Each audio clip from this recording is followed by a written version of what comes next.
बिहारी।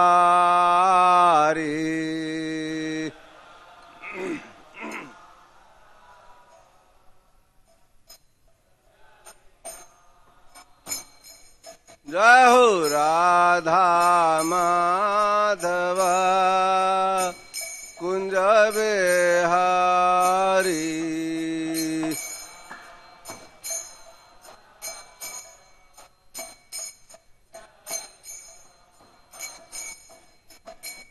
गोपी जन वल्लभा गिरवरधारी।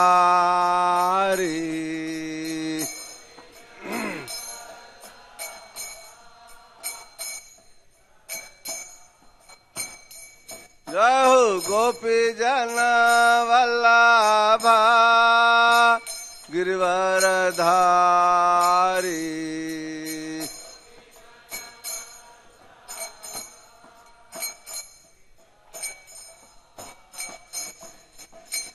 यशोदानंदन ब्रज जन रंजन।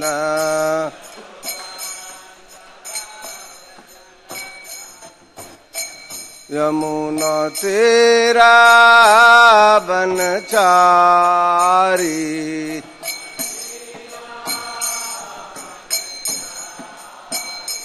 जय राधा माधव कुंज बिहारी।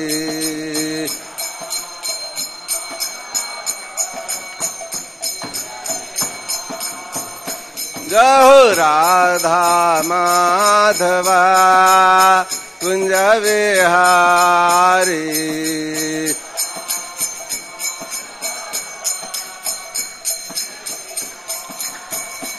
हरे कृष्ण कृष्ण कृष्ण हरे हरे। हरे राम राम राम हरे हरे।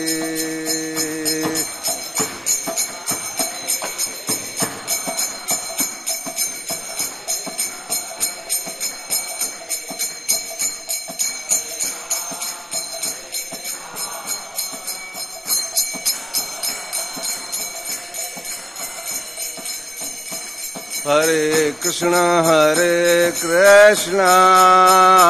कृष्ण कृष्ण हरे हरे।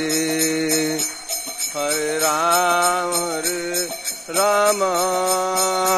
राम राम हरे हरे।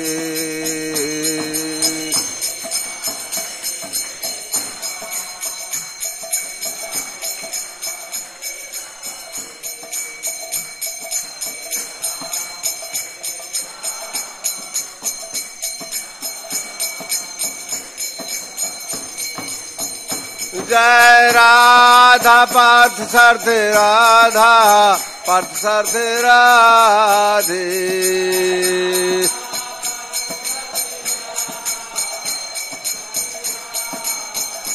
जय सीताराम लक्ष्मण हनुमान। सीताराम लक्ष्मण हनुमान।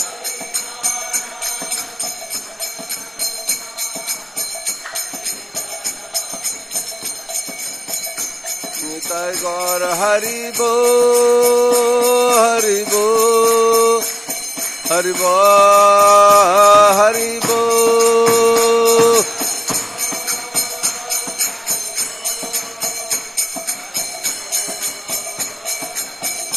जय जय प्रभुपाद प्रभुपाद प्रभुपाद जय प्रभुपाद।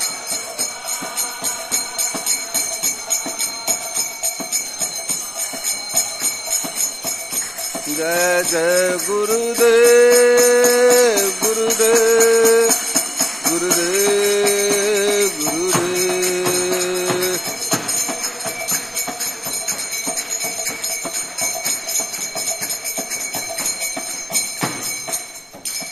जाओ विश्वपाद परमहंस प्रभुपादाचार्य अष्टदश देशी भक्तिवेदांत स्वामी श्रील प्रभुपाद की नित्य लीला पर श्रीमद भक्ति सिद्धांत सरस्वती गोस्वामी महाराज की नितिला पृष्ठ श्री गौ किशोर दास बाबा जी महाराज की, लीला सच्चिदानंद भक्ति विनोद ठाकुर की जय। रूप सनातन रघुनाथ दास रघुनाथ भट्ट गोपाल भट्ट जी गोस्वामी खड़ गोस्वामी प्रभु की। प्रेम से कहो श्री कृष्ण चैतन्य प्रभु नित्यानंद श्री अद्वैत गदाधर शिवास आदि गौर भक्तवृंद की। वृंदावन मथुरा धाम की, नवदीप मायापुर धाम की, गंगा मैया जमुना मैया की, भक्ति देवी तुलसी महारानी की, नामाचार्य शेषदास ठाकुर की, सामवेद भक्तवृंद की, इस्कान गुरु भक्तवृंद की। बोल परमानंदे। All go to assemble devotee, all go to assemble, all go to Sri Guru and Sri Gauranga. Om Namo Bhagavate Vasudevaya.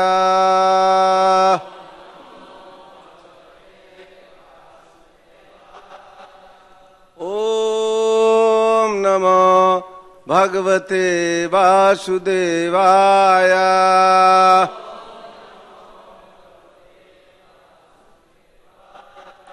Om Namo Bhagavate Vasudevaya.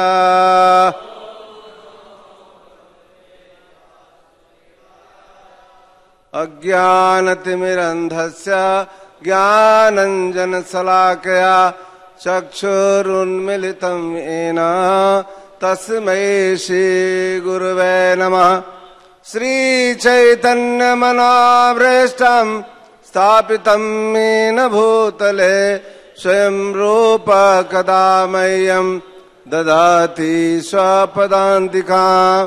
वन्देऽहं श्रीयुतपदकमलं श्रीगुरोन् वैष्णवांश। श्रीरूपं साग्रजातं सहगण रघुनाथान्वितं तं सजीवं साद्वैतं सावधूतं परिजन सहितं कृष्ण चैतन्य देवं। श्री राधा कृष्ण पादान सहगण ललिता श्री विशाखान्वितांश।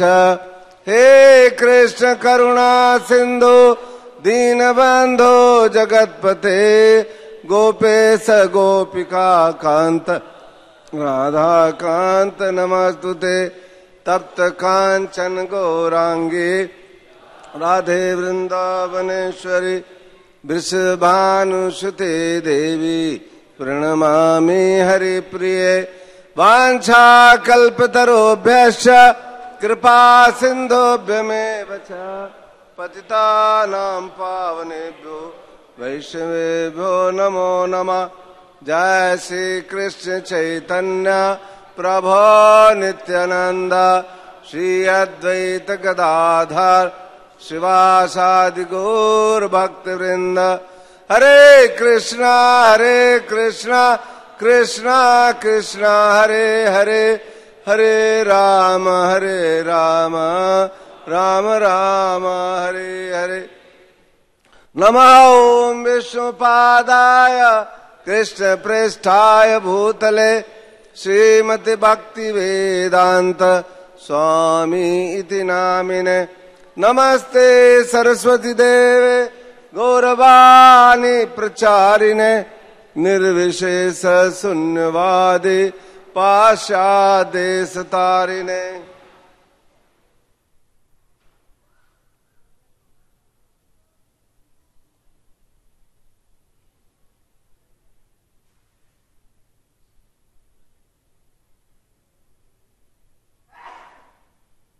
हम लोगों के बीच में आशुतोष मिश्रा जी लॉ कॉलेज के प्रोफेसर आए हुए हैं, उनका स्वागत है। हरे कृष्ण। तो अभी हम स्कंद 4 के अध्याय 30 से श्लोक 9 और 10 पर पाठ करेंगे। 9 का तात्पर्य नहीं है, 10 बोर्ड पे है। 9 हम बोल देते हैं, उसके बाद 10 साथ में पढ़ेंगे। यो नो स्मरति संध्यायाम युष्मान अनुदिनम नरः तस्य भ्राति स्वात्म साम्यम तथा भूतेषु सौहृदम।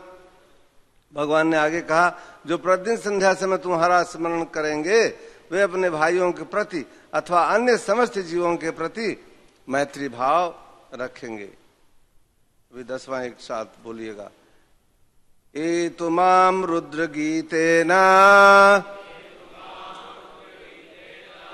सायं प्रातः समाहिता स्तुवन्त्यहं कामवारादन्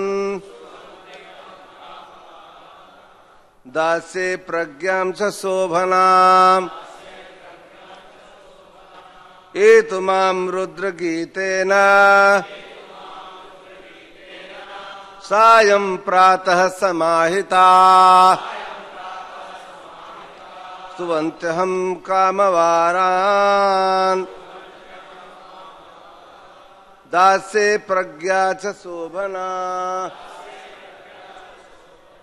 एतु मां रुद्रगीतेन सायं प्रातः समाहिता स्तुवन्त्यहं कामवारान् दास्ये प्रज्ञा च शोभना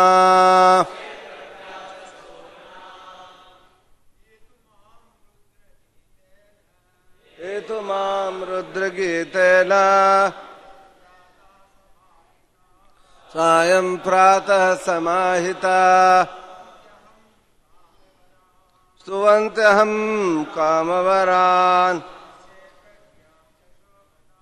दास्ये प्रज्ञा च शोभनाम् एतु मां रुद्रगीतेन सायं प्रातः समाहिता स्तुवन्त्यहं कामवरान् दास्ये प्रज्ञा च शोभनाम् एतु मां रुद्रगीतेन सायं प्रातः समाहिता स्तुवन्त्यहं कामवरान् दास्ये प्रज्ञां च शोभनाम् एतु मां रुद्रगीतेन समाहिता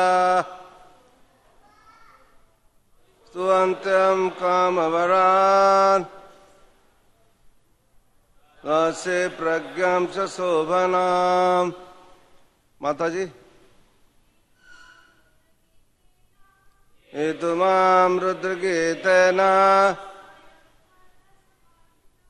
सायं प्रातः समाहिता स्तुवन्तः कामवरान् दास्ये प्रज्ञा च शोभनाम्। शब्दार्थ, ए जो लोग तू लेकिन माम मुझको रुद्र गीतेन रुद्र गीत द्वारा सायं संध्या समय प्रातः प्रातः काल समाहिता सावधान रहकर स्तुवन्ति प्रार्थना करेंगे। अहम मैं कामवरान इच्छाओं की पूजा करते हैं, उन्हें मैं बुद्धि प्रदान करता हूं जिससे वे मेरे पास आ सकें। जो अपना विविध इच्छाओं की पूर्ति के उद्देश्य से भगवान की प्रार्थना करता है, उसे यह जान लेना चाहिए कि इच्छा की चरम पूर्ति भगवान के धाम को वापस जाना है। इस श्लोक में इंगित किया गया, जो राजा प्राचीन वरिष्ठ के पुत्र प्रचेताओं के कार्यकलापों का स्मरण करता है, उनका कल्याण और उद्धार होगा। अतः राजा के उन पुत्रों के लिए क्या करना जो भगवान से प्रत्यक्ष जुड़े हुए हैं। परंपरा पद्धति की यही रीति है। यदि हम आचार्यों का अनुसरण करते हैं तो हमें अपने पूर्ववर्तियों जैसा लाभ प्रदान होता है। यदि कोई अर्जुन के निर्णयों के अनुसार करता है तो समझो कि भगवान से सीधे भगवत गीता सुन रहा है। प्रत्यक्ष भगवान से भगवत गीता सुनने तथा अर्जुन जैसे महापुरुष का, जिसने भगवत गीता पहले भगवान के मुख से सुनी थी, अनुसरण करने में कोई अंतर नहीं होता। कभी कभी मूर्ख लोग तर्क करते हैं कि इस समय कृष्ण उपस्थित नहीं है, इसलिए उनसे प्रत्यक्ष उपदेश प्राप्त नहीं किया जा सकता। ऐसे मूर्ख ये नहीं जानते कि भगवत गीता के प्रत्यक्ष सुनने था इसके पढ़ने में तब तक कोई अंतर नहीं है जब तक इसे उसी रूप में स्वीकार किया जाता है जिस रूप में इसे भगवान ने कहा था। किंतु यदि कोई अपनी अधूरी विवेचना से भगवत गीता समझना चाहता है तो भगवत गीता के रहस्यों को नहीं समझ सकता, भले ही लौकिक दृष्टि में वह कितना भी बड़ा विद्वान हो।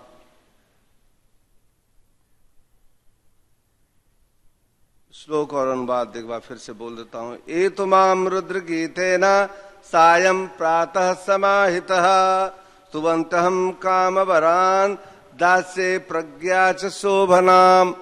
जो लोग शिव जी द्वारा प्रणीत स्तुति से प्रातः तथा सायंकाल मेरी प्रार्थना करेंगे उन्हें मैं वर प्रदान करूंगा। इस तरह वे अपनी इच्छाओं को पूरा करने के साथ साथ सद्बुद्धि भी प्राप्त कर सकेंगे।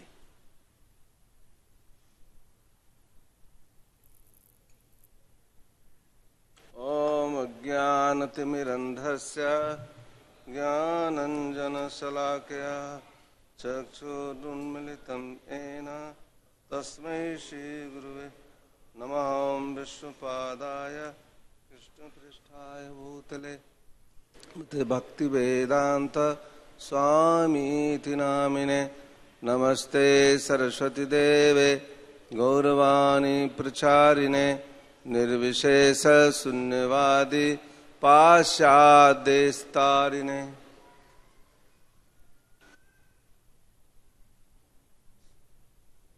तो जिस प्रकार से प्राचीन वरिष्ठ के पुत्रों ने प्रचेताओं ने जल में इतना दिन रह करके बहुत घोर तपस्या की और भगवान को प्रसन्न कर लिया। भगवान प्रकट हुए 8 भुजा 8 भुजाओं को धारण करके 8 आयुधों से युक्त होकर, लेकिन उन्हें वो वरदान दे रहे हैं। तो श्री चैतन्य महाप्रभु ने भी खड्ग रूप का दर्शन कराया था सार्वभौम भट्टाचार्य को। तो यहाँ पर कभी कभी व्यक्ति जब तक उसे कुछ अद्भुत वस्तु की प्राप्ति नहीं होती उसे विश्वास नहीं होता है। साधक साधना करता है, बार बार महीनों सालों कितने समय बीत जाते हैं, जब तक उसे कुछ अनुभूति नहीं होती। उसी अनुभूति के लिए हम प्रयासरत हैं। हमारा संकल्प है कि हमारा भी भगवान से संबंध स्थापित हो जाए। तो जितने हमारे पूर्ववर्ती भक्त हुए हैं सब लोगों ने प्रयास किया, लेकिन जो सरलता पूर्वक भगवान को रिझा लिया उसी का जीवन सार्थक हुआ। तो इस तात्पर्य में प्रभुपाद जी कहते हैं कि भगवान कह रहे हैं कि मैं उन्हें सद्बुद्धि देता हूं। भगवान अगर सब कुछ दे दें और सद्बुद्धि नहीं दें तो उसका सदुपयोग हम नहीं कर सकेंगे। और सद्बुद्धि का प्रमाण क्या है कि व्यक्ति के अंदर ये लालसा प्रकट हो जाए, बैक टू गॉड हेड, हमको वहीं जाना है हम जहां से आए हैं, अपने गंतव्य स्थल पर। क्योंकि ये जो स्थान है ये डुप्लीकेट है, रेप्लिका है, ये रियल वर्ल्ड नहीं है। हर व्यक्ति इस संसार में अनुभव करता है यहां का हर काम झूठा है। झूठा लेना, झूठा देना, झूठा भोजन, झूठा चबहना, झूठा, सब कुछ झूठा। कोई भी कार्य ऐसा नहीं जिसमें आप संतुष्ट हो जाओ, कोई भी व्यवहार ऐसा नहीं है। और जब तक ये बात साबित नहीं होती है, हृदय में इसकी अनुभूति नहीं होती है, तब तक हम भौतिक संसार में फंसे रहते हैं। जब भौतिक वस्तु, भौतिक संसार हमें आकर्षित करता है तो अध्यात्म की तरफ हमारी रुझान नहीं होती। हाँ, तब तक क्या बोलते हैं, आप जाते हो ना कभी रास्ते में किसी को पुस्तक देते हो या किसी को कुछ धर्म की बात करने की बात करो, बोले नहीं नहीं अभी टाइम नहीं है। क्या बोलते हैं? सब लोगों का सामान्यतः क्या मानना है कि सब 60 साल के बुजुर्ग हो जाएंगे, है ना, तब ये सब बातें की जाएंगी। अभी क्या, अभी तो बहुत बाकी है। मतलब हर आदमी ये सर्टिफिकेट लेके बैठा हुआ है कि उसे 100 साल चलना ही चलना है, जबकि कोई गारंटी नहीं है कि किसी भी क्षण उसकी लीला समाप्त हो सकती है, किसी भी समय। तो जो विद्वान है, जिन्होंने साधुओं की संगति किया है, जिन्हें सत्संग प्राप्त हो गया है, उन्हें इस बात की अनुभूति होती है, उन्हें इसका निर्देश मिलता है कि हमें तुरंत ही जाग जाना चाहिए, तुरंत सावधान।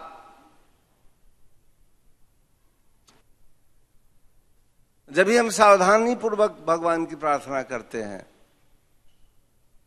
तभी हम भगवान की दिए हुए निर्देशों को समझ भी सकते हैं। जब हम सावधान नहीं रहेंगे तो भगवान आएंगे भी, वो कुछ दे के भी चले जाएंगे तो हमें कुछ पता ही नहीं चलेगा। इसलिए हमारे हर क्रियाकलाप में सावधानी बहुत आवश्यक है। तो अभी सावधान रहने के लिए ही एक कृष्ण भावना आंदोलन बनाया गया। प्रभुपाद जी तो वृंदावन में थे, बहुत शांति की जगह, राधा दामोदर में जाते, रोज जमुना जी का स्नान करके आते और दामोदर जी के साथ बैठ करके दोपहर में दामोदर का राजभोग नहीं मिलता, फिर प्रसाद लेके वो भी शांति से पड़े रहते।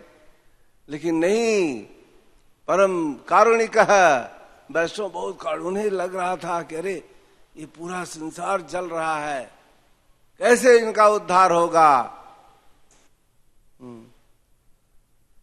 तो हम लोगों के उद्धार के लिए उन्होंने ब्रज को छोड़ दिया, अब ब्रज को अपने साथ धारण करके, क्योंकि जो श्री कृष्ण के अनन्य भक्त हैं, जहां ही वो जाते हैं तो उनके साथ हरि नाम जाता है। तो भगवान के नाम में और भगवान के धाम में और उनकी लीला में, उनके रूप में बहुत बड़ा सामंजस्य है। आप जहां भी, जैसे ये स्थान है, यहाँ हरि कीर्तन हो रही है, हरि कथा हो रहा है, भगवान का धाम बन गया। तो कहीं भी जाकर के हम भगवान के धाम को बुला सकते हैं। कैसे बुलाएंगे? भगवान के नाम के द्वारा। ओ श्री हरि, आमी तुम्हार नामे आमी तुम्ही को बांधा, हम तुम्हारे नाम से तुमको बांध लिए। हमारा इतना प्रेम होना चाहिए भगवान के साथ।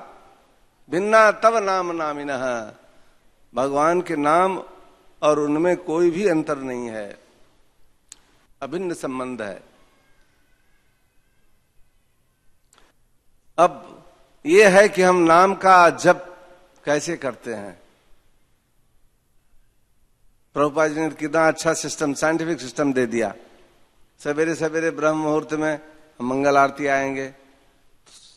जो ब्रह्म मुहूर्त का समय है, सूर्योदय से पहले का, उसमें बहुत सतोवृत्ति रहती है।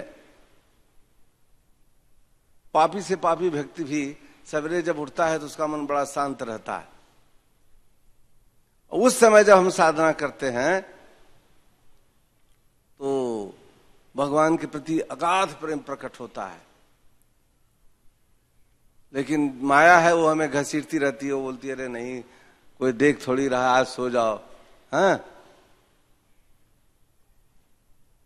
सिक्योरिटी वाले से चल के झगड़ा कर लेंगे, अरे भाई तुम देखता नहीं, सब लोग तो एक ही कपड़ा पहन के आ रहे हैं, ध्यान नहीं दिया, हम तो आए थे कल, फिर क्या करेगा। और भी बोलेगा अच्छा अच्छा ध्यान नहीं दिया था, लो हम ठीक कर देते हैं, आप हाजिर हैं, आ गए। तो हमारे मन में ये संकल्प नहीं आना चाहिए। क्यों? क्योंकि जो अंदर हम हैं, हम तो अपने सबसे बड़े साक्षी हैं। अपने किसी कर्म को हम तो अपने आप से तो नहीं छिपा सकते। दो साक्षी हैं, एक हम और एक हमारे भगवान। भगवद गीता में श्री कृष्ण कहते हैं, हृदय देशे अर्जुन तिष्ठति। जितना पाप पूर्ण विचार है कहां हम रखते हैं? हृदय में।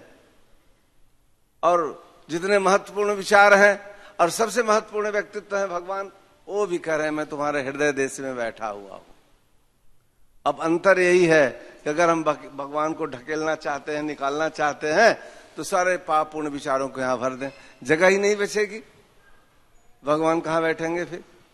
अगर भगवान को ले आना है तो जगह खाली करनी पड़ेगी। तो ये जो हमारी आचार संहिता है, जो हम आचरण करते हैं, जो हमारी नियमावली है, जो यम नियम का हम पालन करते हैं, इसलिए करते हैं कि इस हृदय को सजाएं, जिससे भगवान के रहने लायक जगह ये बन जाए। जैसे मंदिर में हम गुंडीचा मार्जन क्यों करते, चैतन्य महाप्रभु ने हमको बताया, एक एक कोने क्यों साफ करते हैं, भगवान प्रसन्न हो और साथ ही साथ जो अतिथि आते वो भी प्रसन्न हो।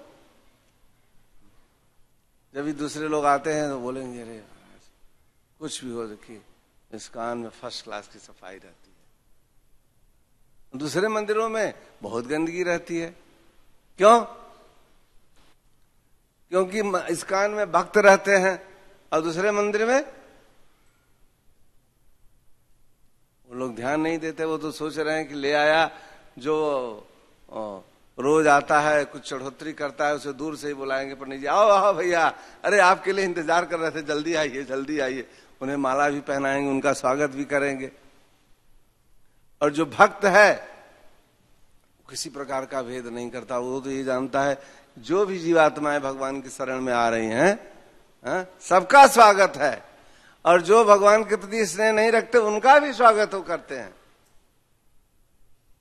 किसी भी प्रकार का भेदभाव नहीं करते, चाहे वो भक्ति के प्रति रुझान रखता है और चाहे भक्ति के प्रति रुझान नहीं रखता है। तो हम लोगों को जो ये समय मिला है बहुत ही महत्वपूर्ण है और हम लोग बड़े भाग्यशाली भी हैं। क्यों भाग्यशाली हैं? क्योंकि हम लोगों ने बड़े कम उम्र में ही उचित मार्ग पकड़ लिया। जैसे कोई दिल्ली जाना चाहता है ना, उसे पता चला कि नहीं ये देखो दिल्ली एक्सप्रेस है, दिल्ली ही जाएगी। वहां पहुंच गया स्टेशन में, टीटी की कृपा से उसे टिकट भी मिल गया, बैठने की सीट भी मिल गई, और तीव्र गति से ट्रेन चल रही तो अपने गंतव्य स्थल पे पहुंच जाएगी, तो आप पहुंच जाओगे। उसी प्रकार से जो साधन है बीच के मार्ग में, वो इस बात के लिए सुनिश्चित करते हैं कि आप अपने गंतव्य स्थल पर पहुंच जाओगे। तो ये जो हम लोगों का साधन है, हम लोगों की जो साधना है, इसीलिए हम आचार्य परंपरा में हैं। देखिए हम लोगों की जो आचार्य परंपरा है साक्षात श्री कृष्ण से है। भगवान कृष्ण ने ये ज्ञान ब्रह्मा को दिया, ब्रह्मा ने नारद को दिया, नारद ने व्यास को दिया, व्यास के बाद नीचे आते आते माधवाचार्य जी आए, उसी में चैतन्य महाप्रभु आए, उसी परंपरा में श्रील प्रभुपाद जी आए। अभी प्रभुपाद जी के शिष्य लोग आचार्य हैं उसमें। तो ये एक लाइन है और सबसे बड़ी इस लाइन की खूबी क्या है, कोई मिलावट नहीं है इसमें। कोई ऐसा बीच में नहीं आया जो बोले नहीं आई थिंक सो, मैं ऐसा सोचता हूं। ये आचार्यों के विचार है। तो परंपरा को हम कैसे पहचानते हैं? जहां पर कोई मिश्रण नहीं हो, और जहां मिश्रण नहीं होगा उसकी क्या गारंटी है? जहां आई नहीं लिखा हुआ है, मैं शब्द नहीं लिखा हुआ है।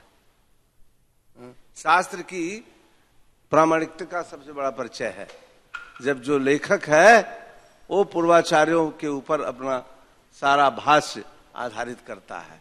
जैसे श्रील प्रभुपाद जी हैं, आप देखते हैं प्रभुपाद जी ने इतना मेहनत किया, कितना जगह गए, और जब कुछ उनसे कोई कहता है अरे स्वामी जी आपने, वो नहीं नहीं नहीं, सब हमारे गुरु महाराज अपने भक्तों से शिष्यों से भी कहते थे कि हमारे गुरु जी ने ही तुम लोगों के रूप में अपना कार्य करने के लिए रूप धारण कर लिया है। अर्थात वो अपने शिष्यों को भी अपने गुरु का प्रतिनिधि मानते थे।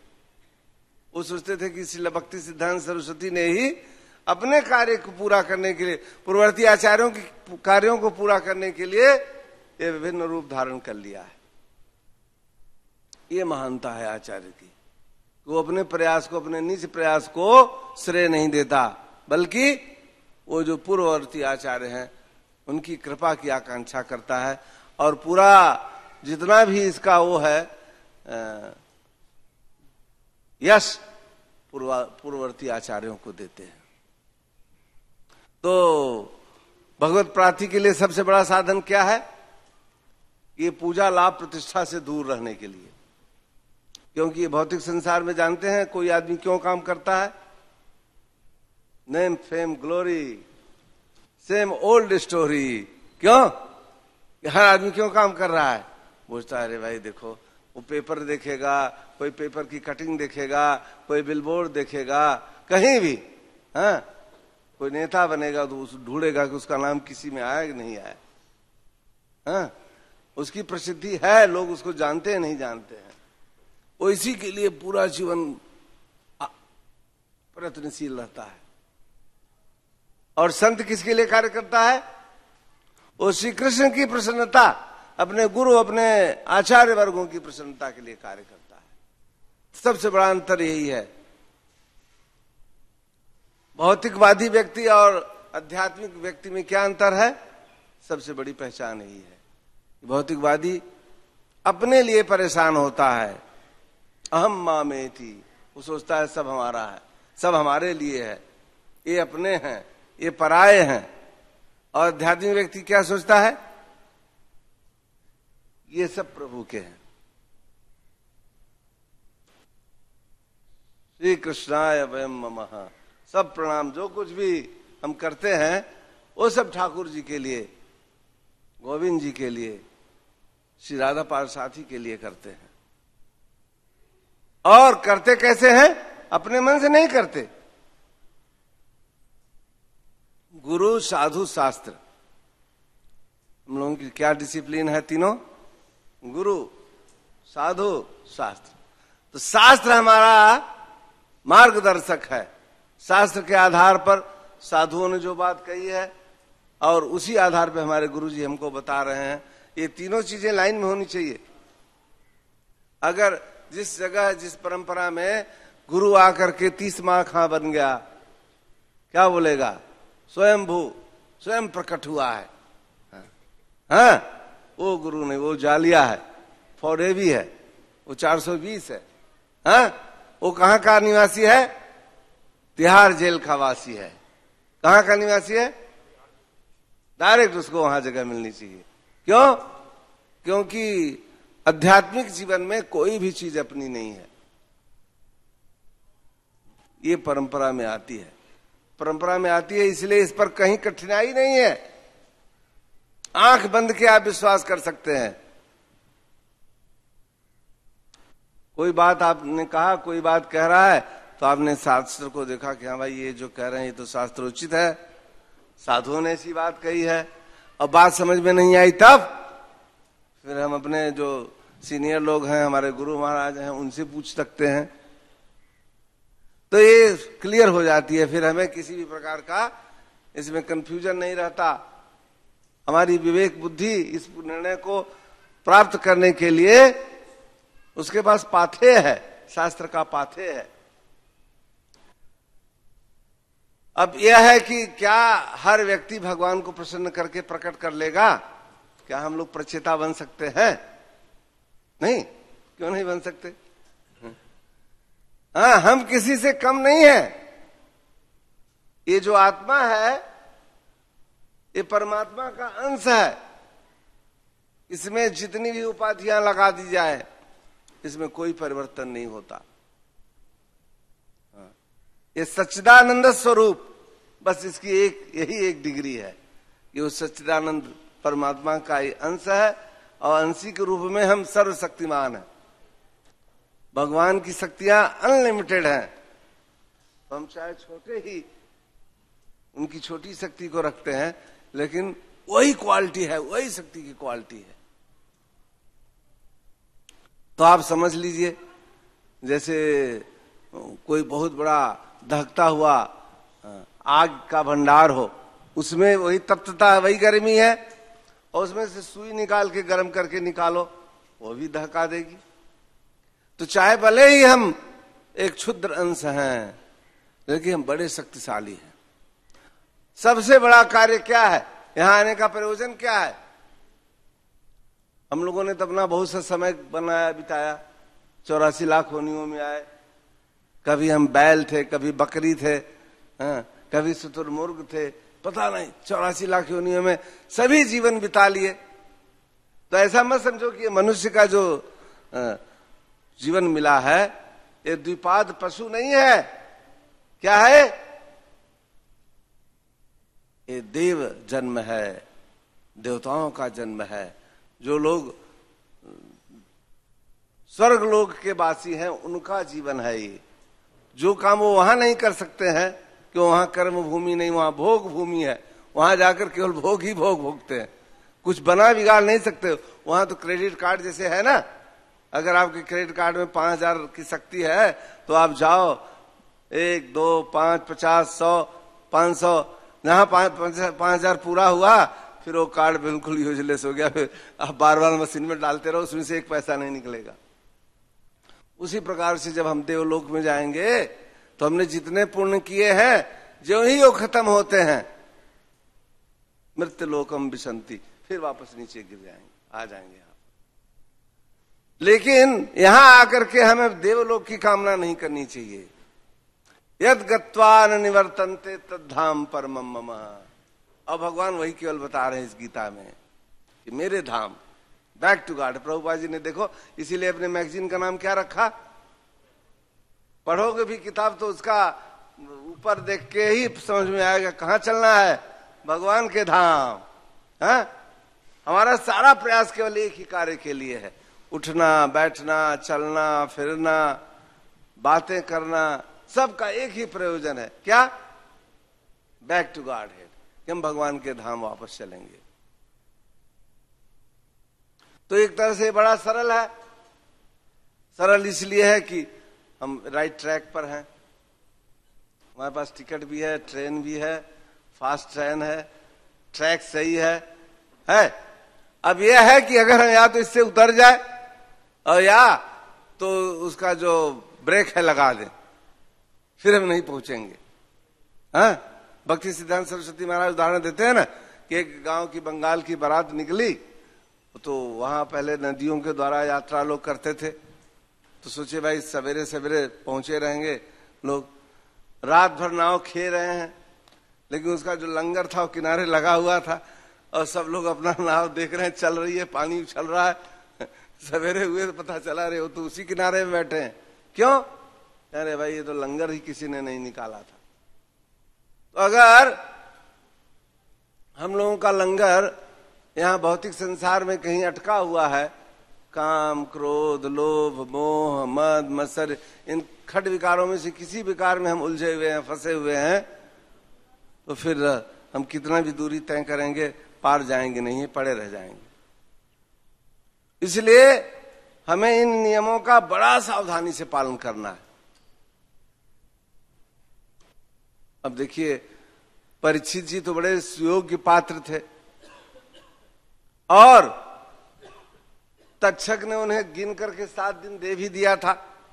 तुम्हारी मृत्यु 7 दिन के, उनको जो श्राप दिया था सनका ऋषि के बेटे ने, वो बोला था 7 दिन में इसको तक्षक काट लेगा, तो 7 दिन का समय दिया। तो उन्होंने 7 दिन में श्रवण करके अपना जीवन धन्य कर लिया।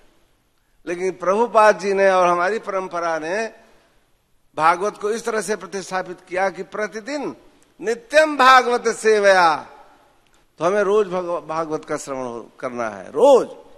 तो रोज हम अगर भागवत की शरण में रहेंगे तो हमारा संबंध भगवान से बना रहेगा। इसी संबंध के लिए हम कृष्ण भावना में हैं। अब आपन जीवन सार्थक करी कर पर उपकार। ऐसा नहीं है कि बस अपना जीवन सार्थक करके आगे बढ़ गए, नहीं, ये आंदोलन प्रचारकों का है, प्रीचिंग मूवमेंट है। जो ही जो बात हमें समझ में आ गई उसे हमें दूसरों को बताना है और दूसरों को भी साथ लेके चलना है, सबको पार करवाना है।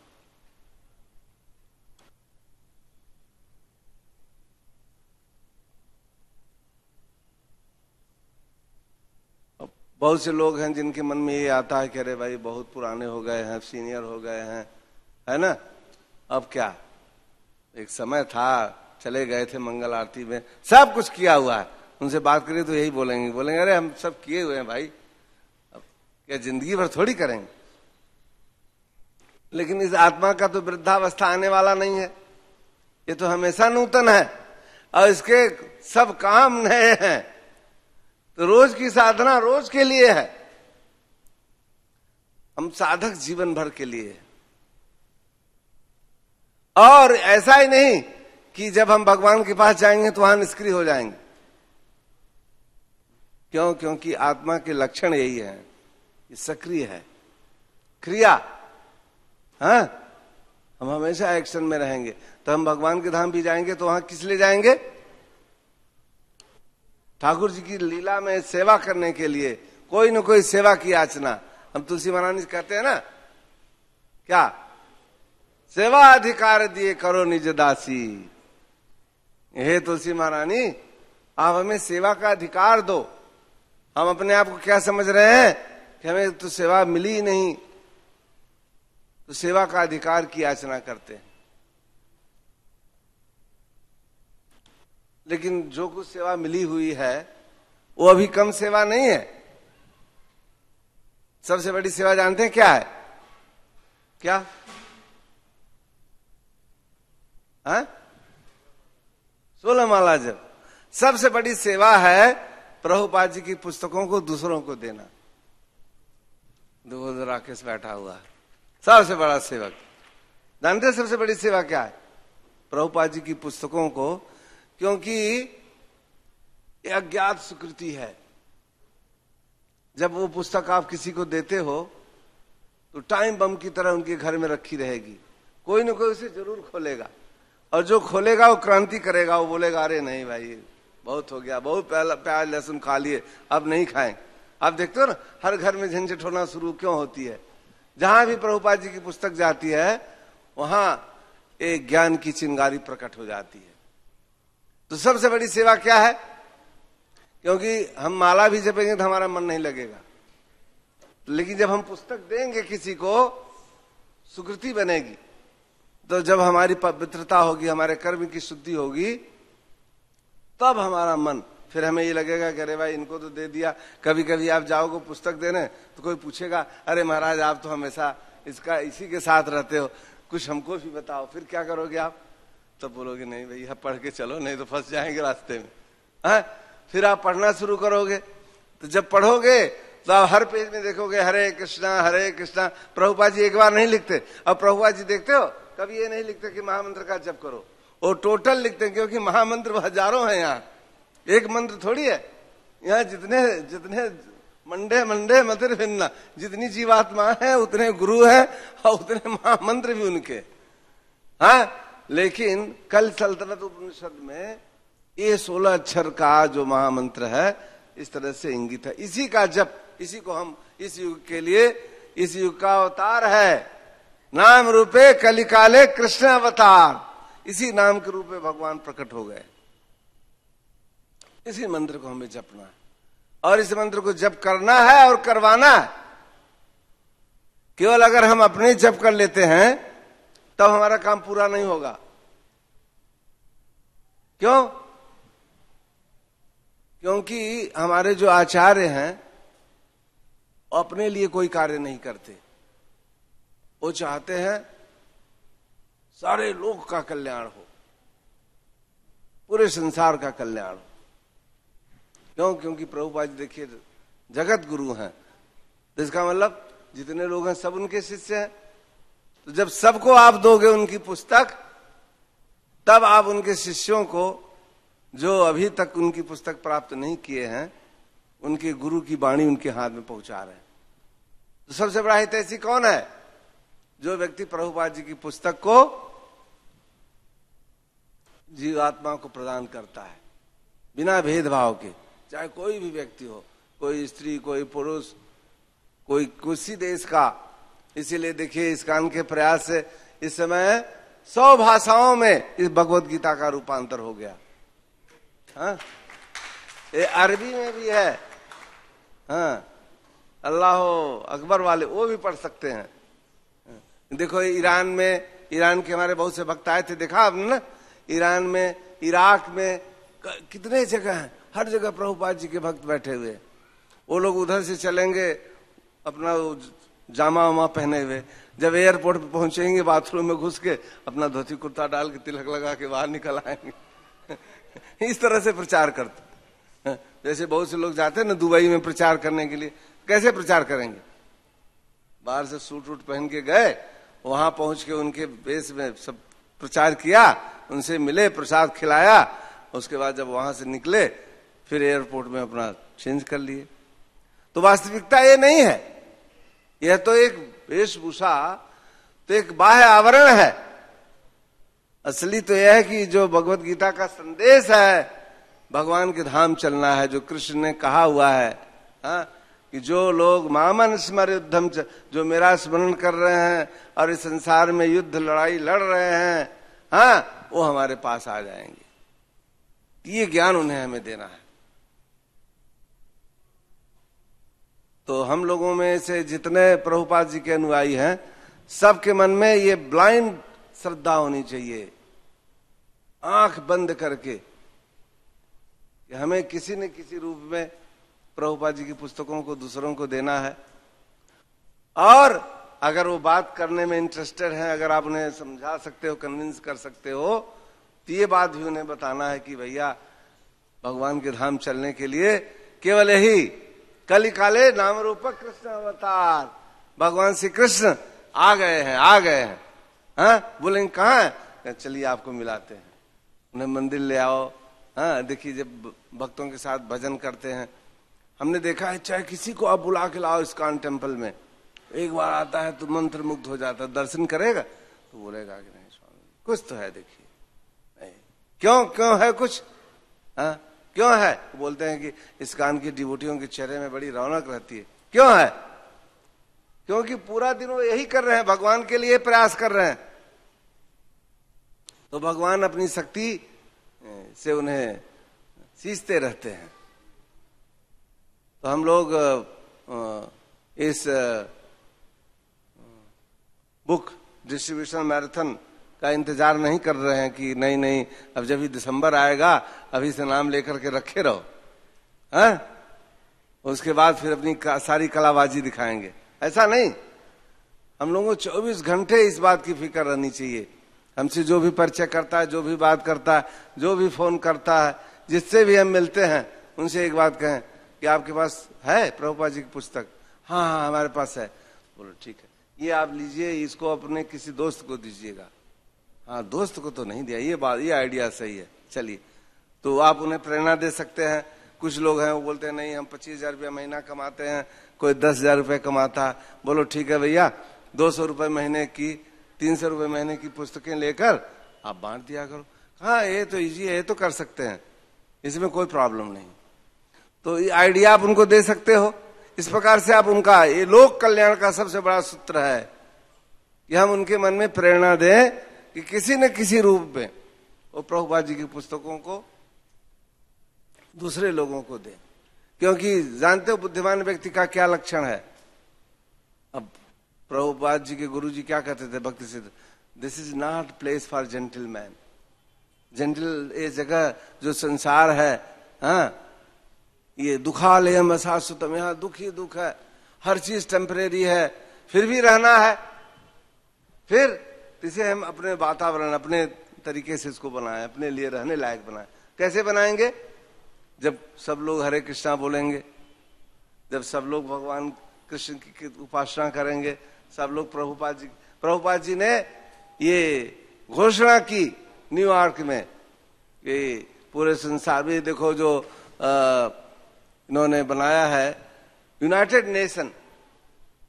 यूनाइटेड नेशन में क्या, बहुत से संयुक्त राष्ट्र संघ मेंबर बने हुए हैं, कुछ नहीं, सब अपना अपना झंडा लटका दिए, लगता कि हाँ ये बहुत बड़ी ऑर्गेनाइजेशन है, यहाँ पे 130 देश 140 देश मेंबर हैं। असली यूनाइटेड नेशन क्या है? जहां पर हरे कृष्णा के मंदिर हैं, जहां पे हरे कृष्णा के भक्त हैं, जहां पर उनके देश की भाषा में भगवत गीता, भागवत, चैतन्य चरितामृत उपलब्ध है, वो असली है। तो हम लोगों को जो भी हमारे पास शक्ति है, जितना भी हमारी बुद्धि है, जितना भी हमारे पास संबंध है, सबका सदुपयोग केवल एक ही कार्य के लिए करना। किसके लिए? प्रभुपाद जी का बुक डिस्ट्रीब्यूशन। कितना सरल है। ऐसे तो रहता कि आप बोलते कि अरे भाई पता नहीं इसको क्या मालूम क्या नहीं मालूम है, आप तैयारी करते अपने आप को, हमें बोलना है, वो बोलेगा कि नहीं नहीं आई थिंक सो, तो आप क्या बोलते? No no no, you are not right, I think so. यहाँ आपको कुछ सोचने की जरूरत नहीं, यहाँ तो पैक्ड है, मसाला बना के दिया है हमारे आचार्यों ने, उसे पेश करना। और ये ऐसा है कि इसको इस संसार में कोई डिफीट नहीं कर सकता।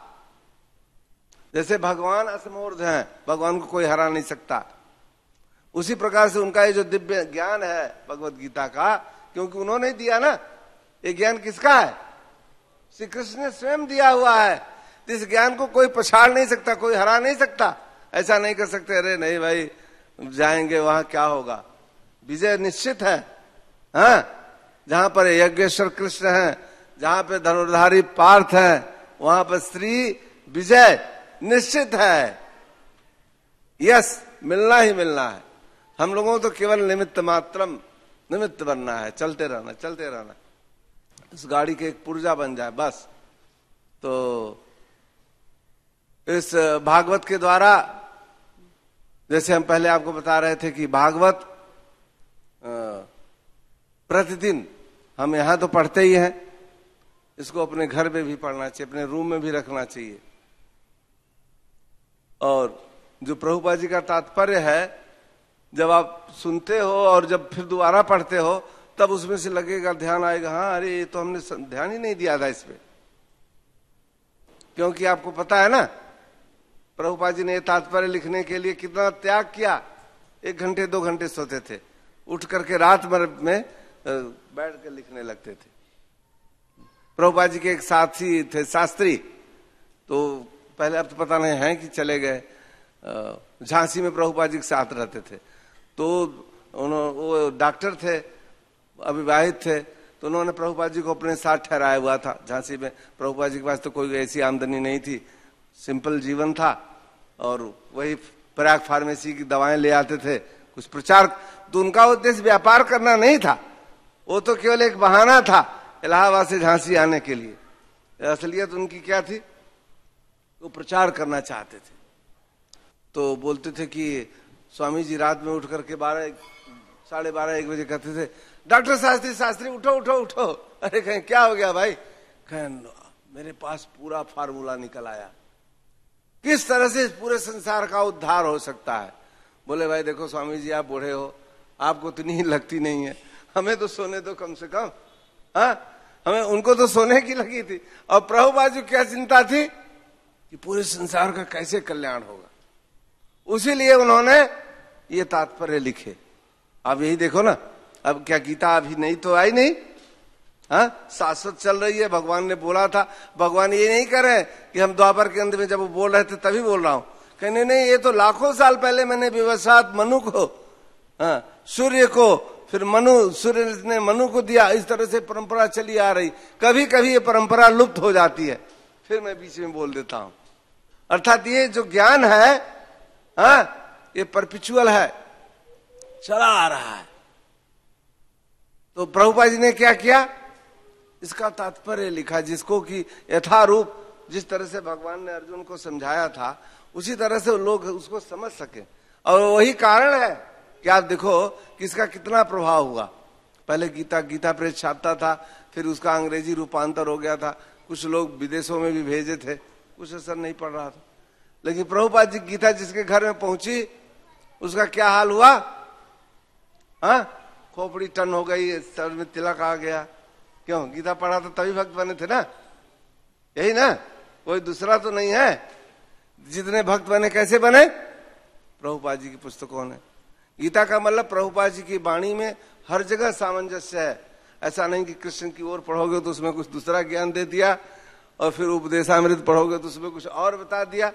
सब में एक ही संबंध है। केवल समझाने के लिए उन्होंने कई प्रस्तुति की हुई है, क्योंकि संसार में लोगों की बुद्धि भिन्न भिन्न है। तो उनको किस तरह से उनका निदान होगा, इस तरह से आचार्यों ने हमें प्रस्तुति की हुई है। लेकिन सबका केवल एक ही उद्देश्य है कि अपने जीवन का हम उद्देश्य समझे, ये मनुष्य जीवन हमको क्यों मिला है, और यह स्थापित करें कि उस परमात्मा ने जिसने ये हमें शरीर दिया, उनसे हमारा संबंध कैसे स्थापित होगा। हाँ, तो इस युग के लिए सबसे बड़ी औषधि भगवान ने दे दिया है। क्या? भगवान का नाम। तो हम लोग उन्हीं के नाम को, हाँ, सुमिर सुमिर नर उतर ही पारा, हाँ? कलयुग केवल नाम आधारा। इस युग के लिए एक ही आधार है, क्या? केवल नाम। भगवान के नाम के द्वारा, नाम जप जप करके, नाम जप जप करके हम भगवान को प्राप्त कर लेंगे। तो प्रचेताओं को जो भगवान ने ज्ञान दिया है, उसका उद्देश्य यही है, कह रहे हैं कि वो उन्हें मैं ऐसी सद्बुद्धि उनको प्राप्त कराऊंगा जिससे कि वो मेरे धाम को वापस आ सके। भगवत प्राप्ति, भगवत ज्ञान का केवल एक ही कारण है, उसका केवल एक ही उद्देश्य है कि हम भगवान के धाम वापस चलें। अगर हम भगवान के धाम की तरफ जाने का रास्ता बना लिए तब तो हमारी यात्रा सफल, नहीं फिर अगले जन्म फिर बार वापस आना पड़ेगा, नहीं पहुंचेंगे, यहीं रह जाएंगे, फिर क्या होगा, फिर से तैयारी करनी पड़ेगी। तो हम लोगों को फिर से नया नहीं करना है। इस तरह से या मति सागति, अंत समय में जब हम शरीर छोड़ने लगे तो भगवान का नाम, यही हरे कृष्णा मंत्र हमारे जीवा पे हो।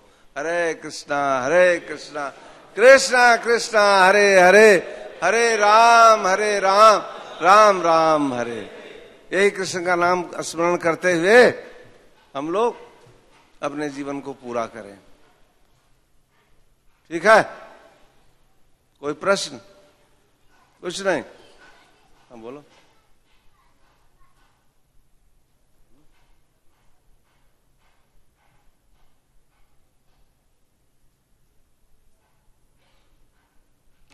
अरे जन्म अपना सार्थक करोगे, आप अकेले चले जाओगे? अगर आप भगवान के धाम जाओगे तो अकेले वहां क्या करोगे? गुल्ली डंडा भी खेलना है तो दो आदमी चाहिए, अकेले जाके क्या करोगे? तो इसलिए ऐसा मत सोचो कि नहीं मैं अपना जीवन सार्थक करके आगे बढ़ गया। दूसरों का उपकार इसलिए करना है क्योंकि हमें सबको ले चलना है। यही वैष्णवों की करुणा है ना। वैष्णव स्वार्थी नहीं है, वैष्णव महादयालु है, परम कारुणिक है, कारुणिक है। तो हमारी ये करुणा है कि हम दूसरों को भी ले चलना चाहते हैं। तो दूसरों को ले चलने के लिए क्या करना पड़ेगा? उनको भी मार्ग प्रशस्त। तो सबसे बड़ा मार्ग कहाँ पे है? इस पुस्तक में है। ये पुस्तक उन्हें आप दे दोगे, आपकी जिम्मेदारी खत्म। इसमें तो आपका कुछ नहीं जा रहा है ना। जाते जाते शरीर छोड़ते छोड़ते दे जाओ, लो भैया लो पाठ कर लेना, मैं जा रहा हूं, तुम भी आ जाना। हाँ, है ना? ये तो बहुत सरल उपाय है। ठीक है? कोई प्रश्न? कुछ नहीं। देखो लड़का स्कूल अपना छोड़ करके भाग के आ जाता है क्लास में। उधर मार देता है वो गैर हाजिरी, इधर हाजिरी लगा देता है। श्री श्री राधा पारसारथी भगवान की, सीताराम लक्ष्मण हनुमान की, श्री श्री गौर निताय की। बोल परमानंदे।